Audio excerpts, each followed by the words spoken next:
ಓಂ ಶಾಂತಿ. ಇಂದಿನ ಪರಮಾತ್ಮನ ಮಹಾವಾಕ್ಯ ಮುರುಳಿ ದಿನಾಂಕ 16-10-2025. ಬಾಪ್ತಾದ ಮಧುಬನ.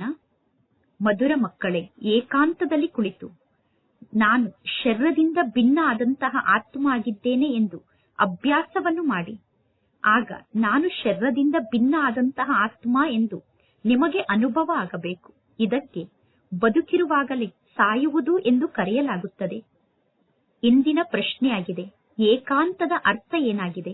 ಏಕಾಂತದಲ್ಲಿ ಕುಳಿತು ನೀವು ಯಾವೊಂದು ಅನುಭವವನ್ನು ಮಾಡಬೇಕು?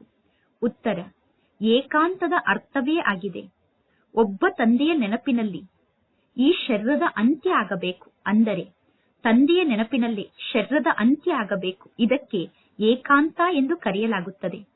ಅಂದರೆ ಏಕಾಂತದಲ್ಲಿ ಕುಳಿತು ಎಂತಹ ಅನುಭವವನ್ನು ಮಾಡಬೇಕು? ಅಂದರೆ ನಾನು ಆತ್ಮ ಆಗಿದ್ದೇನೆ. ಆತ್ಮನಾದ ನಾನು ಈ ಶರೀರ ಅನ್ನುವ ಚರ್ಮವನ್ನು ತ್ಯಾಗ ಮಾಡಿ ಪರಮಾತ್ಮ ತಂದೆಯ ಬಳಿ ಹೋಗುತ್ತಿದ್ದೇನೆ.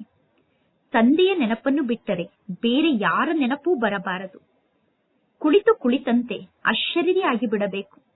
ನಾನು ಈ ಶರೀರದಿಂದ ಸತ್ತು ಹೋಗಿದ್ದೇನೆ ಎಂದು ನಿಮಗೆ ಅನುಭವ ಆಗಬೇಕು. ಕೇವಲ ನಾನು ಆತ್ಮ ಆಗಿದ್ದೇನೆ, ನಾನು ಶಿವ ತಂದೆಗೆ ಮಗು ಆಗಿದ್ದೇನೆ ಅನ್ನುವ ಅಭ್ಯಾಸದ ಮೂಲಕ ದೇಹಾಭಿಮಾನ ಸಮಾಪ್ತಿಯಾಗುತ್ತಾ ಹೋಗುತ್ತದೆ. ಓಂ ಶಾಂತಿ. ಮಕ್ಕಳಿಗೆ ಪರಮಾತ್ಮ ತಂದೆ ಕುಳಿತು ಮೊಟ್ಟ ಮೊದಲು ತಿಳಿಸುತ್ತಾರೆ, ಮಧುರಾತಿ ಮಧುರ ಮಕ್ಕಳೇ, ಯಾವಾಗ ನೀವು ಇಲ್ಲಿ ಕುಳಿತುಕೊಳ್ಳುತ್ತೀರೋ ಆಗ ಸ್ವಯಂ ಅನ್ನು ಆತ್ಮ ಎಂದು ತಿಳಿದುಕೊಂಡು ಪರಮಾತ್ಮ ತಂದೆಯನ್ನು ನೆನಪು ಮಾಡಿ. ನಿಮ್ಮ ಬುದ್ಧಿ ಬೇರೆ ಯಾವ ಕಡೆಯೂ ಹೋಗಬಾರದು. ಈಗ ಮಕ್ಕಳಾದ ನಿಮಗೆ ಗೊತ್ತಿದೆ, ನಾನು ಆತ್ಮ ಆಗಿದ್ದೇನೆ. ಆತ್ಮನಾದ ನಾನು ಈ ಶರೀರದ ಮೂಲಕ ಪಾತ್ರವನ್ನು ಅಭಿನಯ ಮಾಡುತ್ತೇನೆ. ಆತ್ಮ ಅವಿನಾಶಿಯಾಗಿದೆ, ಈ ಶರೀರ ವಿನಾಶಿಯಾಗಿದೆ. ಅಂದ ಮೇಲೆ ಮಕ್ಕಳಾದ ನೀವು ಆತ್ಮ ಅಭಿಮಾನಿಯಾಗಿ ಪರಮಾತ್ಮ ತಂದೆಯ ನೆನಪಿನಲ್ಲಿ ಇರಬೇಕು. ನಾನು ಆತ್ಮ ಆಗಿದ್ದೇನೆ. ಬಲೆ, ನಾನು ಈ ಕರ್ಮೇಂದ್ರಿಯದ ಮೂಲಕ ಕೆಲಸವನ್ನು ತೆಗೆದುಕೊಳ್ಳಬಹುದು ಅಥವಾ ಕರ್ಮೇಂದ್ರಿಯದ ಮೂಲಕ ಕೆಲಸವನ್ನು ತೆಗೆದುಕೊಳ್ಳದೇ ಇರಬಹುದು.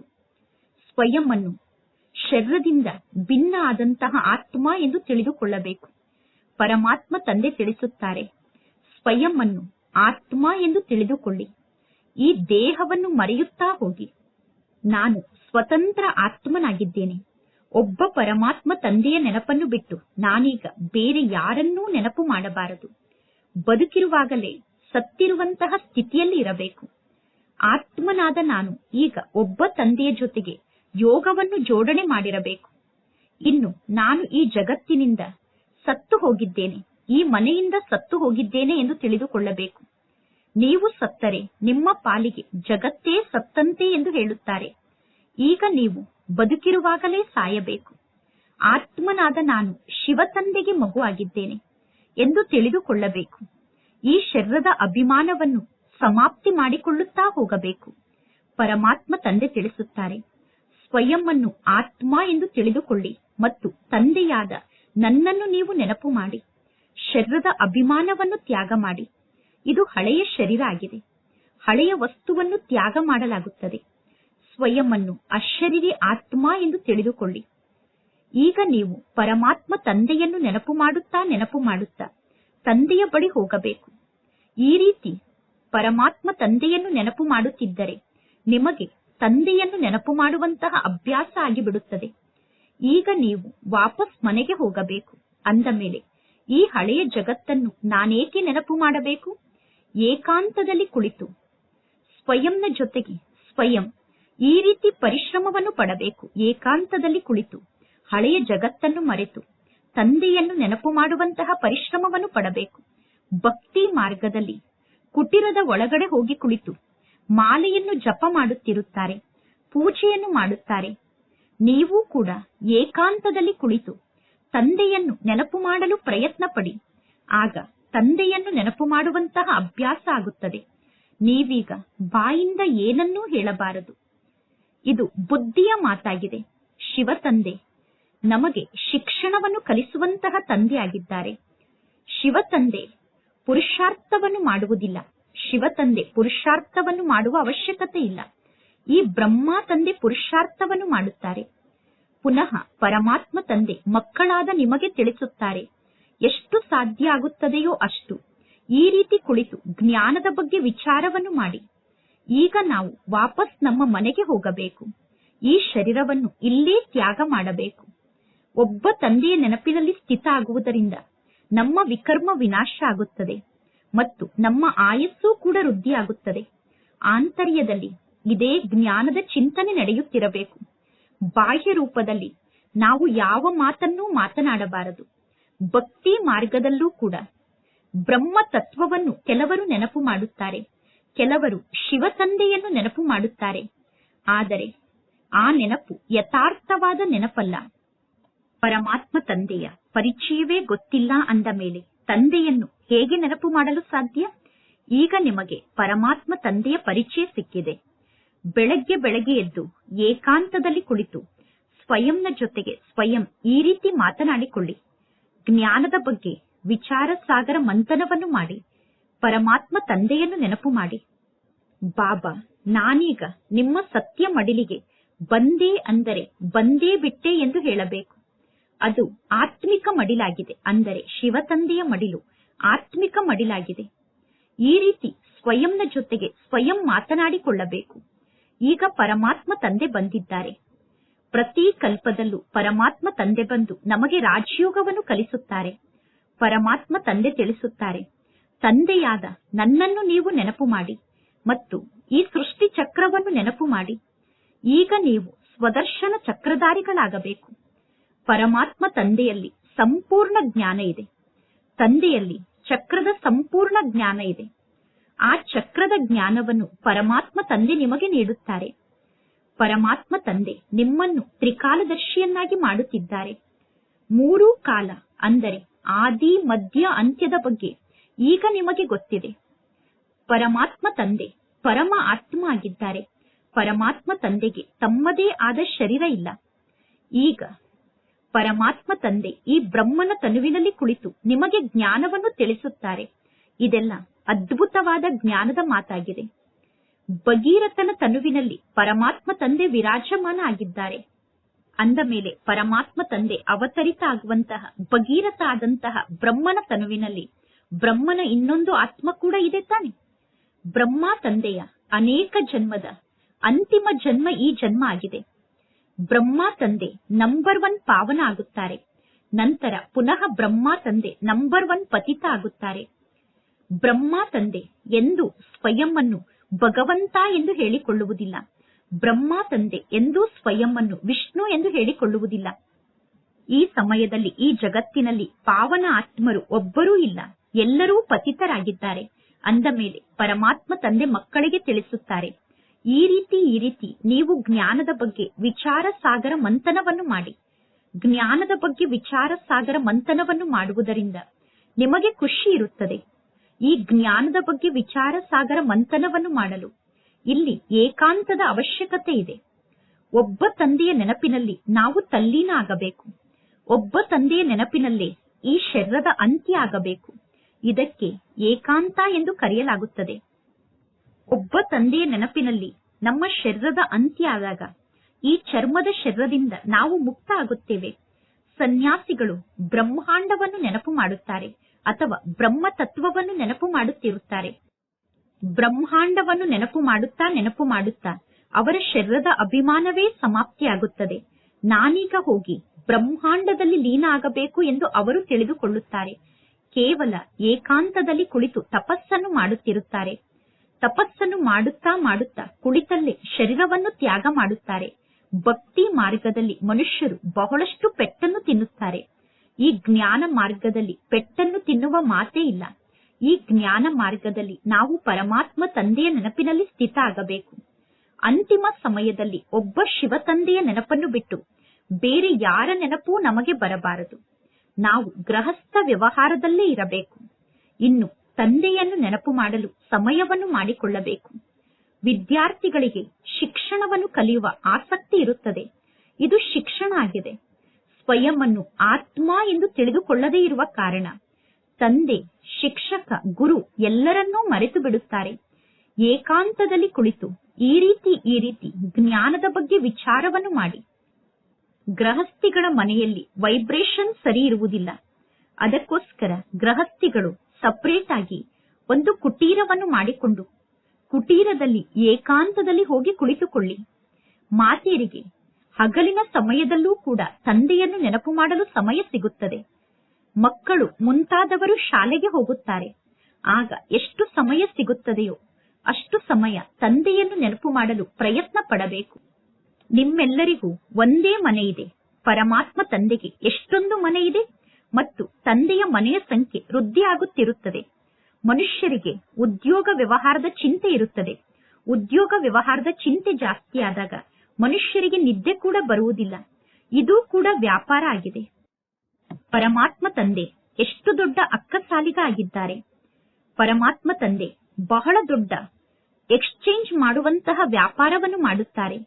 ಹಳೆಯ ಶರೀರವನ್ನು ತೆಗೆದುಕೊಂಡು ಹೊಸ ಶರೀರವನ್ನು ನೀಡುತ್ತಾರೆ. ಪರಮಾತ್ಮ ತಂದೆ ನಮ್ಮೆಲ್ಲರಿಗೂ ಮಾರ್ಗವನ್ನು ತೋರಿಸುತ್ತಾರೆ. ಪರಮಾತ್ಮ ತಂದೆ ಇದೇ ಉದ್ಯೋಗವನ್ನು ಮಾಡಬೇಕು. ಈ ವ್ಯಾಪಾರ ಬಹಳ ದೊಡ್ಡ ವ್ಯಾಪಾರ ಆಗಿದೆ. ವ್ಯಾಪಾರಿಗಳಿಗೆ ವ್ಯಾಪಾರವನ್ನು ಮಾಡುವ ವಿಚಾರ ನಡೆಯುತ್ತಿರುತ್ತದೆ.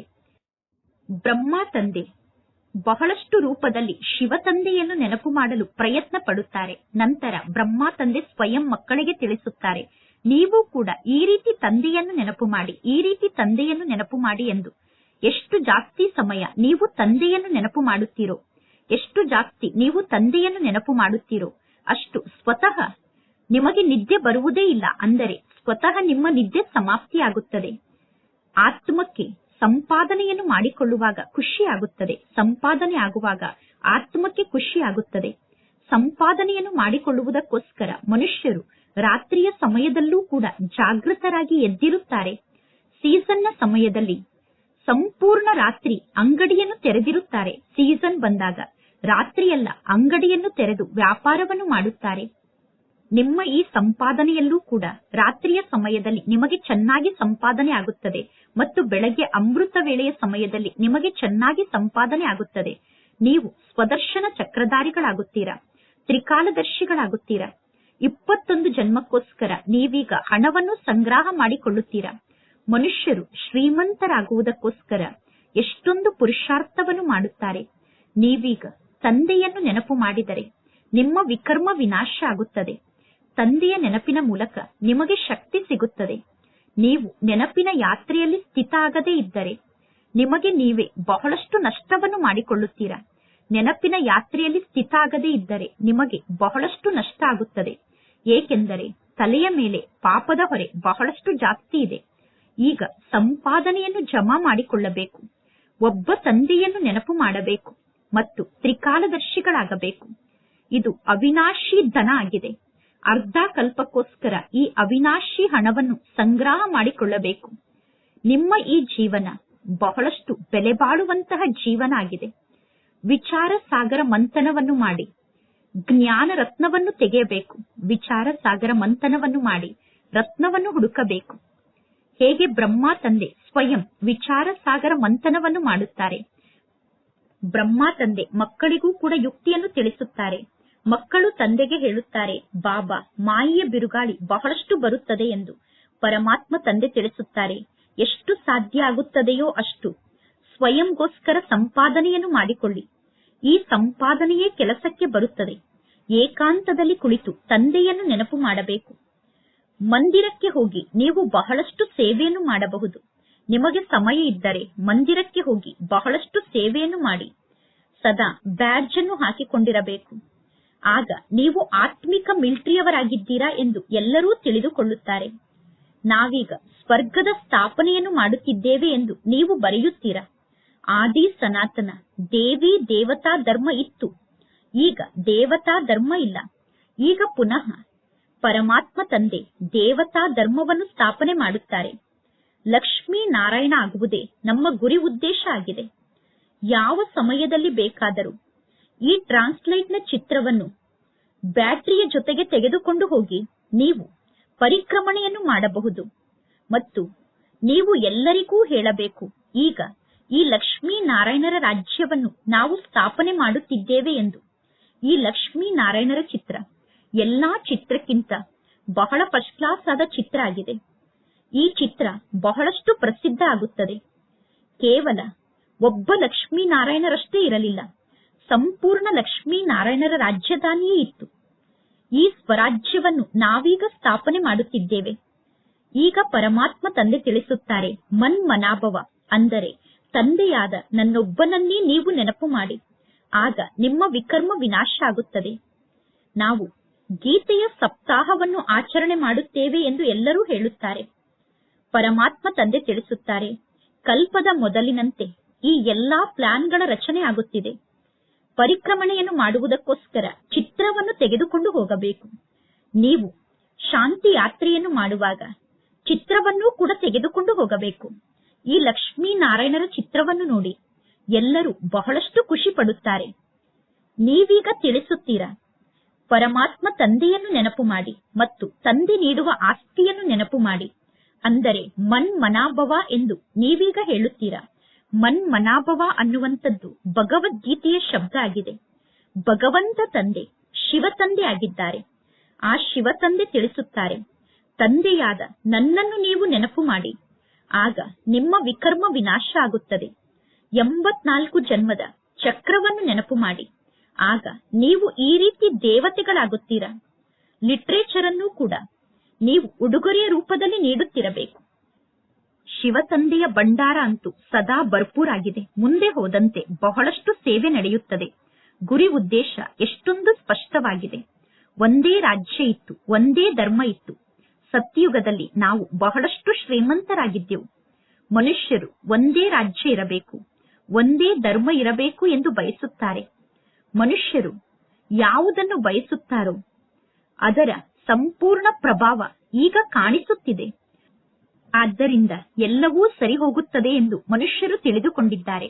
100ಕ್ಕೆ 100% ಪವಿತ್ರತೆ, ಸುಖ, ಶಾಂತಿಯ ರಾಜ್ಯ ಈಗ ಪುನಃ ಸ್ಥಾಪನೆ ಆಗುತ್ತಿದೆ. ನಾವೀಗ 100ಕ್ಕೆ 100% ಪವಿತ್ರತೆ, ಸುಖ, ಶಾಂತಿಯ ರಾಜ್ಯವನ್ನು ಪುನಃ ಸ್ಥಾಪನೆ ಮಾಡುತ್ತಿದ್ದೇವೆ.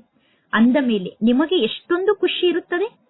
ತಂದೆಯ ನೆನಪಿನ ಮೂಲಕ ಜ್ಞಾನದ ಬಾಣ ನಾಟುತ್ತದೆ. ನೀವು ಶಾಂತಿಯಲ್ಲಿ ಸ್ಥಿತಾಗಿ ಕೆಲವು ಶಬ್ದವನ್ನು ಹೇಳುತ್ತೀರಾ.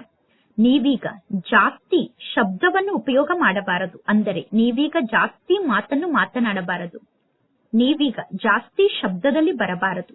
ಪರಮಾತ್ಮ ತಂದೆಗೆ ಗೀತೆ, ಕವಿತೆ ಮುಂತಾದದ್ದು ಇಷ್ಟ ಇಲ್ಲ. ಶಿವ ತಂದೆಗೆ ಗೀತೆಗಳು ಮತ್ತು ಕವಿತೆಗಳ ಬಗ್ಗೆ ಇಷ್ಟ ಇಲ್ಲ. ಹೊರಗಡೆ ಜಗತ್ತಿನ ಮನುಷ್ಯರ ಜೊತೆಗೆ ಎಂದೂ ನೀವು ಕಾಂಪಿಟೇಷನ್ ಅನ್ನು ಮಾಡಬಾರದು. ಏಕೆಂದರೆ ನಿಮ್ಮ ಈ ಜ್ಞಾನದ ಮಾತೆ ಭಿನ್ನವಾದ ಮಾತಾಗಿದೆ. ಸ್ವಯಂ ಅನ್ನು ಆತ್ಮ ಎಂದು ತಿಳಿದುಕೊಂಡು ಪರಮಾತ್ಮ ತಂದೆಯನ್ನು ನೆನಪು ಮಾಡಿದರೆ ಸಾಕು. ಶ್ಲೋಗನ್ ಬಹಳ ಚೆನ್ನಾಗಿದೆ. ಆ ಶ್ಲೋಗನ್ ಅನ್ನು ಓದಿ ಮನುಷ್ಯರು ಜಾಗೃತರಾಗುತ್ತಾರೆ. ಯಾವಾಗ ಮನುಷ್ಯರು ಜಾಗೃತರಾಗುತ್ತಾರೋ ಆಗ ಮಕ್ಕಳ ಸಂಖ್ಯೆ ವೃದ್ಧಿಯಾಗುತ್ತಾ ಹೋಗುತ್ತದೆ. ಖಜಾನೆಯಂತೂ ಸದಾ ಭರ್ಪೂರ್ ಆಗಿರುತ್ತದೆ. ಮಕ್ಕಳಿಗೆ ತಂದೆ ಖಜಾನೆಯನ್ನು ನೀಡಿದ್ದಾರೆ. ಅಂದ ಮೇಲೆ ಪುನಃ ಆ ಖಜಾನೆ ಮಕ್ಕಳ ಕೆಲಸಕ್ಕೆ ಬರುತ್ತದೆ. ತಂದೆ ಎಂದು ಹಣವನ್ನು ತೆಗೆದುಕೊಂಡು ಇಲ್ಲಿಗೆ ಬರುವುದಿಲ್ಲ. ನಿಮ್ಮ ವಸ್ತುಗಳೇ ಇಲ್ಲಿ ಕೆಲಸಕ್ಕೆ ಬರುತ್ತದೆ. ನಿಮ್ಮ ಬಳಿ ಇರುವಂತಹ ವಸ್ತುವೇ ಈ ಯಜ್ಞದಲ್ಲಿ ಕೆಲಸಕ್ಕೆ ಬರುತ್ತದೆ. ಭಾರತದ ನಿವಾಸಿಗಳಿಗೆ ಗೊತ್ತಿದೆ. ಈಗ ನಾವು ಜಗತ್ತನ್ನು ಬಹಳಷ್ಟು ಸುಧಾರಣೆ ಮಾಡುತ್ತಿದ್ದೇವೆ. 5 ವರ್ಷದ ಒಳಗಡೆ ಇಷ್ಟು ಆಹಾರ ಧಾನ್ಯವನ್ನು ಬೆಳೆಯುತ್ತೇವೆ ಎಂದು ಭಾರತದ ನಿವಾಸಿಗಳು ಹೇಳುತ್ತಾರೆ. 5 ವರ್ಷದಲ್ಲಿ ಜಾಸ್ತಿ ಆಹಾರ ಧಾನ್ಯವನ್ನು ಬೆಳೆದಾಗ ಎಂದು ಆಹಾರ ಧಾನ್ಯಕ್ಕೋಸ್ಕರ ಕಷ್ಟದ ಅನುಭವ ಆಗುವುದಿಲ್ಲ ಎಂದು ಗೌರ್ಮೆಂಟ್ನವರು ಹೇಳುತ್ತಾರೆ. ಮತ್ತು ನಿಮಗೆ ಗೊತ್ತಿದೆ ಈಗ ಜಗತ್ತಿನಲ್ಲಿ ಎಂತಹ ಪರಿಸ್ಥಿತಿ ಬರುತ್ತದೆ ಅಂದರೆ ಊಟ ಮಾಡಲು ಅನ್ನ ಕೂಡ ಸಿಗುವುದಿಲ್ಲ. ಅಂತಹ ಪರಿಸ್ಥಿತಿ ಈಗ ಜಗತ್ತಿಗೆ ಬರುತ್ತದೆ. ಅಂದ ಮೇಲೆ ಈ ಕಲಿಯುಗದಲ್ಲಿ ಈಗ ಪುನಃ ಎಂದು ಆಹಾರ ಧಾನ್ಯದ ಬೆಲೆ ಕಡಿಮೆ ಆಗಲು ಸಾಧ್ಯ ಇಲ್ಲ. ಮಕ್ಕಳಿಗೆ ಗೊತ್ತಿದೆ 21 ಜನ್ಮಕ್ಕೋಸ್ಕರ ನಾವೀಗ ನಮ್ಮ ರಾಜ್ಯ ಭಾಗ್ಯವನ್ನು ಪಡೆದುಕೊಳ್ಳುತ್ತಿದ್ದೇವೆ. ಅಂದ ಮೇಲೆ ಈಗ ನಾವು ಸ್ವಲ್ಪ ಕಷ್ಟವನ್ನು ಸಹನೆ ಮಾಡಿಕೊಳ್ಳಬೇಕು. ಖುಷಿಯಂತಹ ಔಷಧಿ ಇಲ್ಲ ಎಂದು ಹೇಳುತ್ತಾರೆ. ಖುಷಿಯಂತಹ ಪೌಷ್ಟಿಕ ಆಹಾರ ಇಲ್ಲ ಎಂದು ಹೇಳುತ್ತಾರೆ. ಅತೀಂದ್ರಿಯ ಸುಖದ ಬಗ್ಗೆ ಗೋಪ ಗೋಪಿಕೆಯರ ಗಾಯನ ಇದೆ. ಮಕ್ಕಳ ಸಂಖ್ಯೆ ಬಹಳಷ್ಟು ಜಾಸ್ತಿ ಆಗುತ್ತದೆ. ಯಾರು ಈ ವೃಕ್ಷದಲ್ಲಿ ಇರುವಂತಹ ಆತ್ಮರಾಗಿದ್ದಾರೋ, ಅಂದರೆ ಯಾರು ಈ ದೈವಿ ವೃಕ್ಷದ ಆತ್ಮರಾಗಿದ್ದಾರೋ ಅವರು ಪುನಃ ಇಲ್ಲಿಗೆ ಬರುತ್ತಾರೆ. ಈ ವೃಕ್ಷ ಅಂತೂ ಈಗ ವೃದ್ಧಿ ಆಗಲೇಬೇಕು. ಸ್ಥಾಪನೆ ಅಂತೂ ಆಗುತ್ತಿದೆ. ಸತ್ಯುಗದಲ್ಲಿ ಅನ್ಯ ಯಾವ ಧರ್ಮವೂ ಇರುವುದಿಲ್ಲ. ಅಂದ ಮೇಲೆ ಎಲ್ಲಾ ಆತ್ಮರು ಮೇಲಿನಿಂದ ಈ ಸೃಷ್ಟಿಗೆ ಬರುತ್ತಾರೆ. ಈಗ ಈ ವೃಕ್ಷ ಸ್ಥಾಪನೆ ಆಗೇ ಬಿಟ್ಟಿದೆ. ನಂತರ ನಂಬರ್ ವಾರಾಗಿ ಆತ್ಮರು ಈ ಸೃಷ್ಟಿಗೆ ಬರುತ್ತಾರೆ. ವೃಕ್ಷ ವೃದ್ಧಿಯಾಗುತ್ತಾ ಹೋಗುತ್ತದೆ. ಇಲ್ಲಿ ಯಾವುದೇ ಕಷ್ಟದ ಮಾತಿಲ್ಲ. ಮೇಲಿನಿಂದ ಪಾತ್ರವನ್ನು ಅಭಿನಯ ಮಾಡುವುದಕ್ಕೋಸ್ಕರ ಅವರು ಈ ಸೃಷ್ಟಿಗೆ ಬರಲೇಬೇಕು. ಮೇಲಿನಿಂದ ಪಾತ್ರವನ್ನು ಅಭಿನಯ ಮಾಡಲು ಈ ಸೃಷ್ಟಿಗೆ ಬರುವ ಮಾತಿನಲ್ಲಿ ಮಹಿಮೆ ಯಾವ ಮಾತು ಇಲ್ಲ. ಧರ್ಮ ಸ್ಥಾಪಕರು ಲೇಟ್ ಆಗಿ ಈ ಸೃಷ್ಟಿಗೆ ಬರುತ್ತಾರೆ. ಅಂದ ಮೇಲೆ ಅವರು ಸದ್ಗತಿಯ ಶಿಕ್ಷಣವನ್ನು ಹೇಗೆ ನೀಡಲು ಸಾಧ್ಯ? ಧರ್ಮ ಸ್ಥಾಪಕರು ಸದ್ಗತಿಯ ಬಗ್ಗೆ ತಿಳಿಸುವುದಿಲ್ಲ. ಈಗ ಪರಮಾತ್ಮ ತಂದೆ ಭವಿಷ್ಯದಲ್ಲಿ ದೇವಿ ದೇವತಾ ಧರ್ಮವನ್ನು ಸ್ಥಾಪನೆ ಮಾಡುತ್ತಿದ್ದಾರೆ. ಸಂಗಮ ಯುಗದಲ್ಲಿ ಪರಮಾತ್ಮ ತಂದೆ ಹೊಸ ವೃಕ್ಷದ ಕಸಿಯನ್ನು ಮಾಡುತ್ತಿದ್ದಾರೆ. ಮೊದಲು ಗಿಡವನ್ನು ಪಾಟ್ನಲ್ಲಿ ಬೆಳೆಸುತ್ತಾರೆ. ನಂತರ ಆ ಗಿಡವನ್ನು ಭೂಮಿಯಲ್ಲಿ ಬೆಳೆಸುತ್ತಾರೆ. ನಂತರ ವೃಕ್ಷ ಬೆಳೆಯುತ್ತಾ ಹೋಗುತ್ತದೆ. ಈಗ ನೀವು ಕೂಡ ಗಿಡವನ್ನು ಹಚ್ಚುತ್ತೀರಾ. ನಂತರ ಸತ್ಯುಗದಲ್ಲಿ ನಿಮ್ಮ ಸಂಖ್ಯೆ ವೃದ್ಧಿ ಆಗುತ್ತದೆ. ನೀವು ರಾಜ್ಯಭಾಗ್ಯವನ್ನು ಪಡೆದುಕೊಳ್ಳುತ್ತೀರಾ. ಈಗ ಹೊಸ ಜಗತ್ತನ್ನು ನೀವು ಸ್ಥಾಪನೆ ಮಾಡುತ್ತಿದ್ದೀರಾ. ಮನುಷ್ಯರು ತಿಳಿದುಕೊಳ್ಳುತ್ತಾರೆ, ಕಲಿಯುಗದ ಆಯಸ್ಸು ಇನ್ನೂ ಬಹಳಷ್ಟು ವರ್ಷ ಇದೆ. ಕಲಿಯುಗ ಇನ್ನೂ ಬಹಳ ವರ್ಷದವರೆಗೆ ಇರುತ್ತದೆ ಎಂದು ಮನುಷ್ಯರು ತಿಳಿದುಕೊಂಡಿದ್ದಾರೆ. ಏಕೆಂದರೆ ಶಾಸ್ತ್ರದಲ್ಲಿ ಕಲಿಯುಗದ ಆಯಸ್ಸು ಲಕ್ಷಾಂತರ ವರ್ಷ ಎಂದು ಬರೆದಿದ್ದಾರೆ. ಜಗತ್ತಿನ ಜನ ತಿಳಿದುಕೊಳ್ಳುತ್ತಾರೆ ಇನ್ನೂ 40,000 ವರ್ಷದವರೆಗೂ ಕಲಿಯುಗ ಇರುತ್ತದೆ ಎಂದು. ಈಗ ಪುನಃ ಪರಮಾತ್ಮ ತಂದೆ ಬಂದು ಹೊಸ ಜಗತ್ತನ್ನು ನಿರ್ಮಾಣ ಮಾಡುತ್ತಾರೆ. ಈಗ ಇದು ಅದೇ ಮಹಾಭಾರತದ ಯುದ್ಧ ಆಗಿದೆ ಎಂದು ಜಗತ್ತಿನಲ್ಲಿ ಯಾರಿಗೂ ಗೊತ್ತಿಲ್ಲ. ಗೀತೆಯ ಭಗವಂತ ಕೂಡ ಅವಶ್ಯವಾಗಿ ಈ ಸೃಷ್ಟಿಯಲ್ಲಿ ಇರಲೇಬೇಕು. ನೀವೀಗ ತಿಳಿಸುತ್ತೀರಾ. ಶ್ರೀಕೃಷ್ಣ ಅಂತೂ ಗೀತಾ ಜ್ಞಾನವನ್ನು ನೀಡುವ ಸಮಯದಲ್ಲಿ ಈ ಸೃಷ್ಟಿಯಲ್ಲಿ ಇರಲಿಲ್ಲ. ಪರಮಾತ್ಮ ತಂದೆ ತಿಳಿಸಿದ್ದಾರೆ, ಶ್ರೀಕೃಷ್ಣ 84 ಜನ್ಮವನ್ನು ಪಡೆದುಕೊಳ್ಳುತ್ತಾರೆ. ಶ್ರೀಕೃಷ್ಣ 84 ಜನ್ಮವನ್ನು ಪಡೆದುಕೊಳ್ಳುವಾಗ ಒಂದು ಜನ್ಮದ ಶಾರೀರಿಕ ಚಿತ್ರದಂತೆ ಇನ್ನೊಂದು ಜನ್ಮದ ಶಾರೀರಿಕ ಚಿತ್ರ ಇರಲು ಸಾಧ್ಯ ಇಲ್ಲ. ಅಂದ ಮೇಲೆ ಈಗ ಈ ಕಲಿಯುಗದಲ್ಲಿ ಪುನಃ ಶ್ರೀಕೃಷ್ಣ ಹೇಗೆ ಬರಲು ಸಾಧ್ಯ? ಈ ಯಾವ ಜ್ಞಾನದ ಮಾತಿನ ಬಗ್ಗೆಯೂ ಯಾರೂ ವಿಚಾರವನ್ನು ಮಾಡುವುದಿಲ್ಲ. ಈಗ ನಿಮಗೆ ಗೊತ್ತಿದೆ, ಶ್ರೀಕೃಷ್ಣ ಸ್ವರ್ಗದ ರಾಜಕುಮಾರ ಆಗಿದ್ದಾರೆ. ಸ್ವರ್ಗದ ರಾಜಕುಮಾರ ಆದಂತಹ ಶ್ರೀಕೃಷ್ಣನನ್ನು ದ್ವಾಪರ ಯುಗಕ್ಕೆ ಕರೆದುಕೊಂಡು ಹೋಗಿದ್ದಾರೆ. ಸ್ವರ್ಗದ ರಾಜಕುಮಾರ ಆದಂತಹ ಶ್ರೀಕೃಷ್ಣ ದ್ವಾಪರ ಯುಗದಲ್ಲಿ ಹೇಗೆ ಬರಲು ಸಾಧ್ಯ? ಈ ಲಕ್ಷ್ಮೀನಾರಾಯಣರ ಚಿತ್ರವನ್ನು ನೋಡುವುದರಿಂದ ಎಲ್ಲರಿಗೂ ಅರ್ಥ ಆಗುತ್ತದೆ. ಶಿವತಂದೆಯ ಮೂಲಕ ಇವರು ಆಸ್ತಿಯನ್ನು ಪಡೆದುಕೊಳ್ಳುತ್ತಿದ್ದಾರೆ. ಶಿವತಂದೆ ಈ ಲಕ್ಷ್ಮೀನಾರಾಯಣರಿಗೆ ಆಸ್ತಿಯನ್ನು ನೀಡುತ್ತಿದ್ದಾರೆ. ಸತ್ಯುಗದ ಸ್ಥಾಪನೆಯನ್ನು ಮಾಡುವಂತವರು ಒಬ್ಬ ಪರಮಾತ್ಮ ತಂದೆಯಾಗಿದ್ದಾರೆ. ಈ ಸೃಷ್ಟಿ ಚಕ್ರ ಮತ್ತು ಕಲ್ಪವೃಕ್ಷದ ಚಿತ್ರ ಏನು ಕಡಿಮೆ ಅಲ್ಲ. ಒಂದು ದಿನ ನಿಮ್ಮ ಬಳಿ ಈ ಎಲ್ಲಾ ಚಿತ್ರಗಳು ಟ್ರಾನ್ಸ್ಲೈಟ್ ನ ಚಿತ್ರ ಆಗುತ್ತದೆ. ಒಂದು ದಿನ ಈ ಎಲ್ಲಾ ಚಿತ್ರವನ್ನು ನೀವು ಟ್ರಾನ್ಸ್ಲೈಟ್ ನ ಚಿತ್ರದ ರೂಪದಲ್ಲಿ ನಿರ್ಮಾಣ ಮಾಡುತ್ತೀರಾ.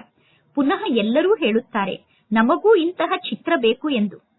ಈ ಚಿತ್ರ ಪುನಃ ವಿಹಂಗ ಮಾರ್ಗದ ಸೇವೆಯನ್ನು ಮಾಡುವಂತಹ ಚಿತ್ರ ಆಗಿದೆ. ಅಂದರೆ ಈ ಚಿತ್ರದ ಮೂಲಕ ವಿಹಂಗ ಮಾರ್ಗದ ಸೇವೆ ನಡೆಯುತ್ತದೆ. ನಿಮ್ಮ ಬಳಿ ಎಷ್ಟು ಜನ ಮಕ್ಕಳು ಬರುತ್ತಾರೆ ಅಂದರೆ ಅಷ್ಟೆಲ್ಲಾ ಮಕ್ಕಳಿಗೆ ಜ್ಞಾನವನ್ನು ತಿಳಿಸಲು ನಿಮಗೆ ಸಮಯವೇ ಇರುವುದಿಲ್ಲ. ಬಹಳಷ್ಟು ಜನ ಜ್ಞಾನವನ್ನು ಕೇಳಲು ನಿಮ್ಮ ಬಳಿ ಬರುತ್ತಾರೆ. ಆಗ ನಿಮಗೆ ಬಹಳಷ್ಟು ಖುಷಿಯಾಗುತ್ತದೆ. ದಿನ ಪ್ರತಿದಿನ ಕಳೆದಂತೆ ನಿಮ್ಮ ಈ ಜ್ಞಾನದ ಫೋರ್ಸ್ ಜಾಸ್ತಿಯಾಗುತ್ತಾ ಹೋಗುತ್ತದೆ. ನಾಟಕದ ಅನುಸಾರ ಯಾರು ಹೂವಾಗುವಂತವರಾಗಿದ್ದಾರೋ ಅವರಿಗೆ ಈ ಜ್ಞಾನದ ಮಾತು ಟಚ್ ಆಗುತ್ತದೆ. ಈಗ ಮಕ್ಕಳಾದ ನೀವು ಎಂದೂ ಕೂಡ ಈ ರೀತಿ ಹೇಳುವ ಅವಶ್ಯಕತೆ ಇಲ್ಲ. ಶಿವ ತಂದೆ ಈ ಜ್ಞಾನದ ಮಾತನ್ನು ಇವರ ಬುದ್ಧಿಗೆ ಟಚ್ ಮಾಡಲಿ ಎಂದು ಹೇಳುವ ಅವಶ್ಯಕತೆ ಇಲ್ಲ. ಪರಮಾತ್ಮ ತಂದೆ ಯಾರಿಗೂ ಟಚ್ ಮಾಡಿಸುವುದಿಲ್ಲ. ಸಮಯಕ್ಕೆ ಸರಿಯಾಗಿ ತನ್ನಷ್ಟಕ್ಕೆ ತಾನೇ ಜ್ಞಾನ ಟಚ್ ಆಗುತ್ತದೆ. ಪರಮಾತ್ಮ ತಂದೆ ಮಾರ್ಗದ ಬಗ್ಗೆ ತಿಳಿಸುತ್ತಾರೆ. ಬಹಳಷ್ಟು ಮಕ್ಕಳು ಪರಮಾತ್ಮ ತಂದೆಗೆ ಪತ್ರವನ್ನು ಬರೆಯುತ್ತಾರೆ, ಬಾಬಾ ನನ್ನ ಪತಿಯ ಬುದ್ಧಿಗೆ ಜ್ಞಾನವನ್ನು ಟಚ್ ಮಾಡಿಸಿ ಎಂದು.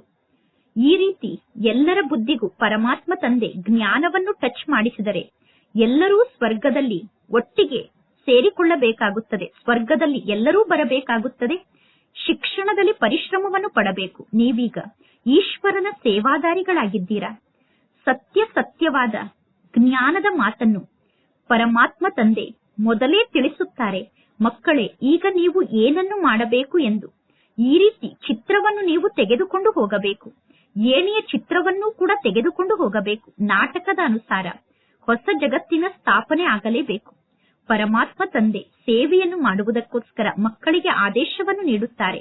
ಅಂದ ಮೇಲೆ ತಂದೆಯ ಆದೇಶದ ಕಡೆ ಗಮನವನ್ನು ಕೊಡಬೇಕು. ಪರಮಾತ್ಮ ತಂದೆ ತಿಳಿಸುತ್ತಾರೆ, ಭಿನ್ನ ಭಿನ್ನ ಪ್ರಕಾರದ ಲಕ್ಷಾಂತರ ಬ್ಯಾಡ್ಜ್ ಅನ್ನು ನೀವು ನಿರ್ಮಾಣ ಮಾಡಿ ಟ್ರೈನ್ನಲ್ಲಿ ಟಿಕೆಟ್ ಅನ್ನು ತೆಗೆದುಕೊಂಡು ಹೋಗಿ 100 ಕಿಲೋಮೀಟರ್ನವರೆಗೆ ಟ್ರೈನ್ನಲ್ಲಿ ಪ್ರಯಾಣವನ್ನು ಮಾಡಿ 100 ಕಿಲೋಮೀಟರ್ನವರೆಗೂ ಸೇವೆಯನ್ನು ಮಾಡುತ್ತಾ ಹೋಗಿ. ಸೇವೆಯನ್ನು ಮಾಡುವುದಕ್ಕೋಸ್ಕರ ಒಂದು ಬೋಗಿಯಿಂದ ಇನ್ನೊಂದು ಬೋಗಿಗೆ ಹೋಗಿ, ನಂತರ 3ನೇ ಬೋಗಿಗೆ ಹೋಗಿ. ಆಗ ಜ್ಞಾನವನ್ನು ತಿಳಿಸುವುದು ಬಹಳ ಸಹಜ ಆಗುತ್ತದೆ. ಮಕ್ಕಳಿಗೆ ಸೇವೆಯನ್ನು ಮಾಡುವಂತಹ ಆಸಕ್ತಿ ಇರಬೇಕು. ಒಳ್ಳೆಯದು, ಮಧುರಾತಿ ಮಧುರ. ಅಗಲಿ ಹೋಗಿ ಮರಳಿ ಸಿಕ್ಕಿರುವ ಮಕ್ಕಳ ಪ್ರತಿ ಮಾತ್ಪಿತಾ ಬಾಪ್ತಾದರವರ ನೆನಪು, ಪ್ರೀತಿ ಹಾಗೂ ಸುಪ್ರಭಾತ. ಆತ್ಮಿಕ ಮಕ್ಕಳಿಗೆ ಆತ್ಮಿಕ ತಂದೆಯ ನಮಸ್ತೆ. ಆತ್ಮಿಕ ತಂದೆಗೆ ಆತ್ಮಿಕ ಮಕ್ಕಳ ನೆನಪು, ಪ್ರೀತಿ ಹಾಗೂ ನಮಸ್ತೆ ನಮಸ್ತೆ ನಮಸ್ತೆ. ಧಾರಣೆಗೋಸ್ಕರ ಮುಖ್ಯ ಸಾರ. ಫಸ್ಟ್ ಪಾಯಿಂಟ್, ಜ್ಞಾನದ ಬಗ್ಗೆ ವಿಚಾರ ಸಾಗರ ಮಂಥನವನ್ನು ಮಾಡಿ ಒಳ್ಳೊಳ್ಳೆ ಜ್ಞಾನ ರತ್ನವನ್ನು ಹುಡುಕಬೇಕು. ಸಂಪಾದನೆಯನ್ನು ಜಮಾ ಮಾಡಿಕೊಳ್ಳಬೇಕು. ಸತ್ಯ ಸತ್ಯ ಈಶ್ವರನ ಸೇವಾದಾರಿಗಳಾಗಿ ಸೇವೆಯನ್ನು ಮಾಡಬೇಕು. ಸೆಕೆಂಡ್ ಪಾಯಿಂಟ್, ಶಿಕ್ಷಣವನ್ನು ಕಲಿಯುವಂತಹ ಬಹಳಷ್ಟು ಆಸಕ್ತಿಯನ್ನು ಇಟ್ಟುಕೊಳ್ಳಬೇಕು. ಯಾವಾಗ ಸಮಯ ಸಿಗುತ್ತದೆಯೋ ಆಗ ಏಕಾಂತದಲ್ಲಿ ಹೋಗಿ ಕುಳಿತುಕೊಳ್ಳಬೇಕು. ನಾನು ಬದುಕಿರುವಾಗಲೇ ಈ ಶರೀರದಿಂದ ಸತ್ತಿದ್ದೇನೆ ಅನ್ನುವ ಅಭ್ಯಾಸವನ್ನು ಮಾಡಬೇಕು. ನಾನು ಈ ಶರೀರದಿಂದ ಸತ್ತಿದ್ದೇನೆ ಅನ್ನುವ ಸ್ಥಿತಿಯ ಅನುಭವ ಆಗಬೇಕು. ದೇಹದ ಅಭಿಮಾನ ಮರೆತು ಹೋಗಬೇಕು. ಇಂದಿನ ವರದಾನ ಆಗಿದೆ. ನಿಮ್ಮ ನಿಜ ಸಂಸ್ಕಾರದ ಪರಿವರ್ತನೆಯ ಮೂಲಕ ವಿಶ್ವ ಪರಿವರ್ತನೆಯನ್ನು ಮಾಡುವಂತಹ ಉದಾಹರಣಾ ಸ್ವರೂಪರಾಗಿ ಪ್ರತಿಯೊಬ್ಬರಲ್ಲೂ ತಮ್ಮದೇ ಆದಂತಹ ಮೂಲ ಸಂಸ್ಕಾರ ಏನಿದೆಯೋ ಆ ಮೂಲ ಸಂಸ್ಕಾರಕ್ಕೆ ನೀವು ನೇಚರ್ ಎಂದು ಕರೆಯುತ್ತೀರಾ, ಸ್ವಭಾವ ಎಂದು ಕರೆಯುತ್ತೀರಾ.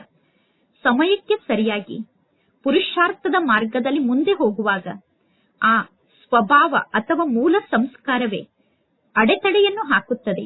ಆ ಮೂಲ ಸಂಸ್ಕಾರವನ್ನು ಪರಿವರ್ತನೆ ಮಾಡಿಕೊಂಡು ಉದಾಹರಣಾ ಸ್ವರೂಪರಾಗಿ ಆಗ ಸಂಪೂರ್ಣ ವಿಶ್ವದ ಪರಿವರ್ತನೆ ಆಗುತ್ತದೆ.